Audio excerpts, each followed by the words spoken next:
Jack was a career criminal. He made a small fortune for himself, committing different crimes over the years, and he was very good at going undetected. He was never caught for any crime he committed. If he wrote a book about how he did it, it would be a bestseller with criminals. Jack lived in a mansion in the Hamptons and used to love to chill out by the swimming pool with a cocktail and enjoy the high life his crime allowed him. He loved to think of the saying, "Crime pays," and he added to it, especially when you're a smooth criminal like himself. He felt like going for a road trip one day, so decided to take a trip across the country. He felt like going on a journey with no destination, just drive and enjoy the scenery, so that's exactly what he did. He drove and drove, stopping at motels now and then, and there were times he drove from daytime all through the night. He snorted lots of cocaine to stay awake.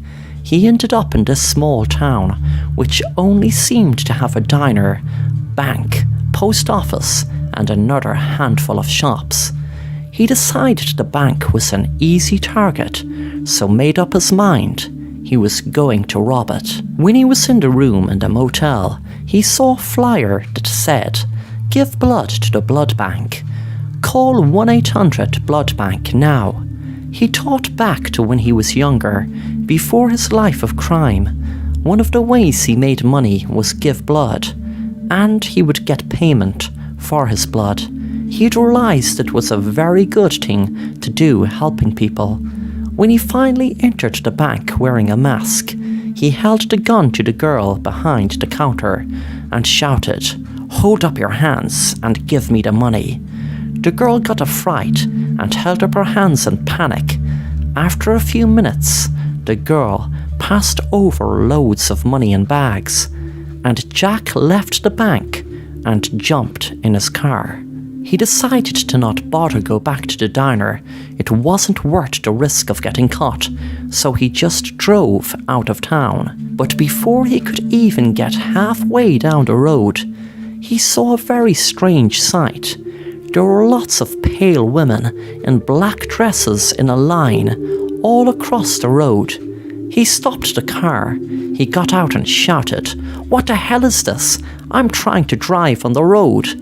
One of the women pointed towards him and said, "You must have seen the flyer, which said give blood to the blood bank. That is a sort of cryptic message to our coven. You see, we are witches, and we have a witch's coven. And that bank is where we fund our coven. And you have taken all our money, so it's not a case of you giving blood. It's a case of us spilling your blood." With that, all the women walked towards Jack, and with knives started cutting into him until his blood poured out of his lifeless body, which lay dead on the ground. Thanks for watching The Assassin Rapper, and if you want to stay up to date on new content, then please subscribe and be sure to hit the bell to be notified on new content.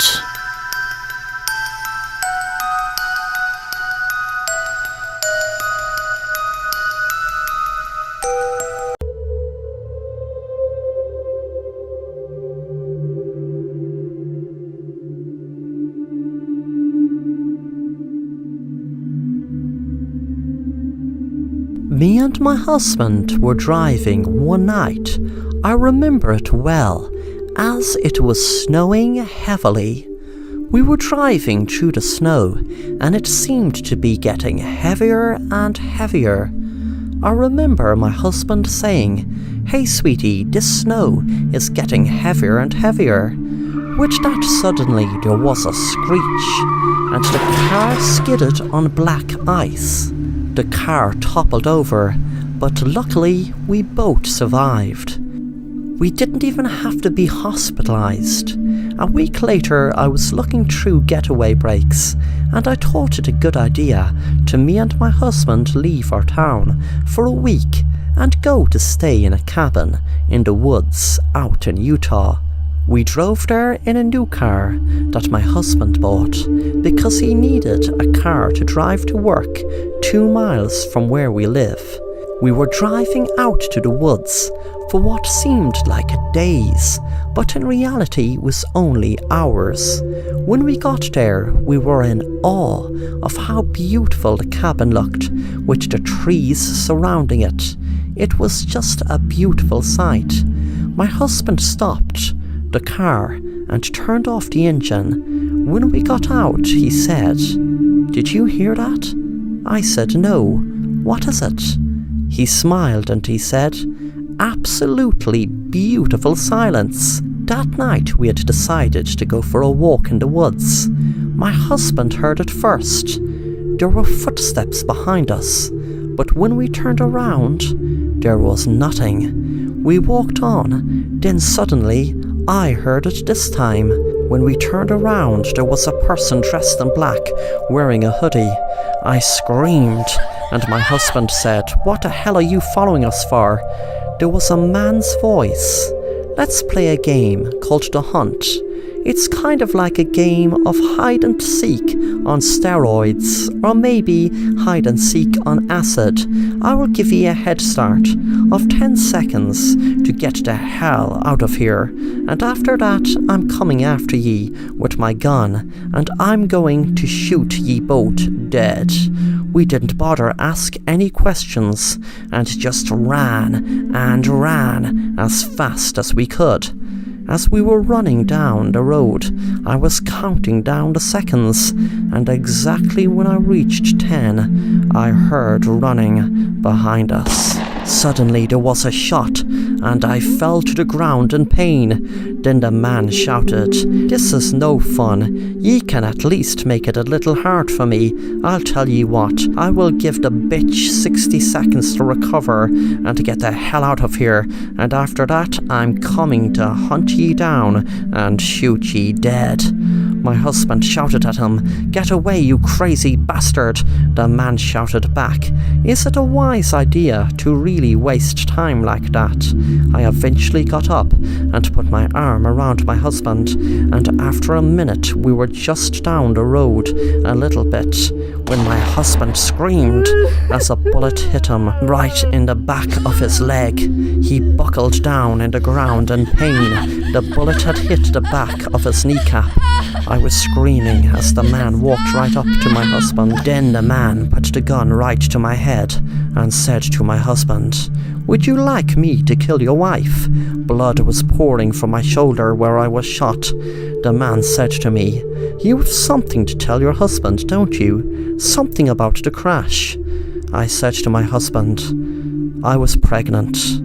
Then the man said, "Okay, tell him the real story." Then I turned to my husband and said, "Those bullets that were shot at us, well, I got shot by a red paint bullet, and you got shot with a real bullet.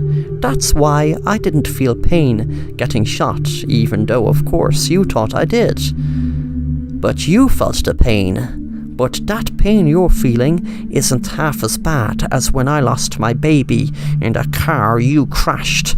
The man pointed the gun at my husband and said, "My baby you killed." And he shot my husband in his head.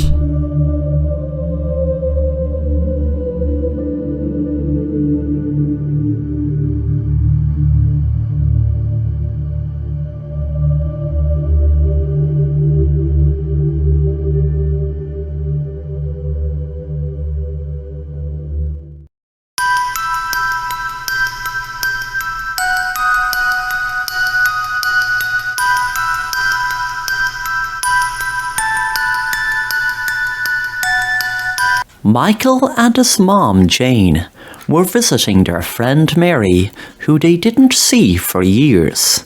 Michael found it very nice visiting her again, since they were out of the country for years, but her home was just how he remembered it. Mary lived with her son Jack. Michael and Jane were chatting to Mary for about a half an hour when Mary dropped a bombshell. She said to Michael and Jane, "This isn't my house anymore, you know. Jane asked what did she mean, and Mary kept talking. This isn't my house anymore. There are people living upstairs. They come back after work at about midnight. I'm in bed by the time they're back. I never see them. There was a big stairs in the house, but there were only one room on each side. Jane said, "But what room do they live in? You only had 2 rooms upstairs." Mary said, "They're all in one room." Michael and his mom, Jane, thought either 2 things, that Mary was playing a trick on them or was simply confused. They spoke for a while longer while drinking coffee. After a while, Mary showed Jane her garden. She was admiring her flowers. There were beautiful, colourful flowers all over her garden. While Michael's mom and Mary were admiring the garden, his curiosity got the better of him, and he walked upstairs. He opened the door that was Jack's bedroom, and luckily he wasn't there. But it was just like he remembered it. There was a basketball and baseball bat resting up against the wall. He froze when he heard a noise. He couldn't place what it was, but he went to open the door to the only other room upstairs. He froze when he saw, in the far side of the room, a cage with 2 men and 2 women inside. He quickly rang the police, and within 10 minutes the police arrived. He was lucky he remembered the local police station's number. Michael was delighted to have saved the people kept captive. He found it strange that the policeman was talking privately with Mary. He listened outside the door to see could he hear what he was saying, and a shiver ran up his spine when he heard the cop say to Mary, "Mary, I know you get confused and talk about all different things, but how many times do I have to tell you that you can't speak about those people upstairs?" The other cop was on the phone, and I could hear, "Jack, how in the hell are we meant to protect you running a people trafficking operation when your mother keeps telling people that there are people living in the house?" Michael froze, wondering what to do. When the 2 policemen came back into the room, he acted like he didn't notice anything. His mom, Jane, didn't even have the chance to be told by Michael what was happening. Thankfully, Michael and Jane were able to leave the house, and as soon as he did, he explained to his mom. Suddenly he smelled smoke and could see it was coming out of the windows. Mary was outside her house shouting, "Why are ye leaving so early? I am just about to make ye some dinner." Michael had guessed Mary had left food on burning, which caused a fire. But what a great time she did cause a fire, as he rang the firefighters right away and explained what he saw upstairs. Thanks for watching The Assassin Rapper, and if you want to stay up to date on new content, then please subscribe and be sure to hit the bell to be notified on new content.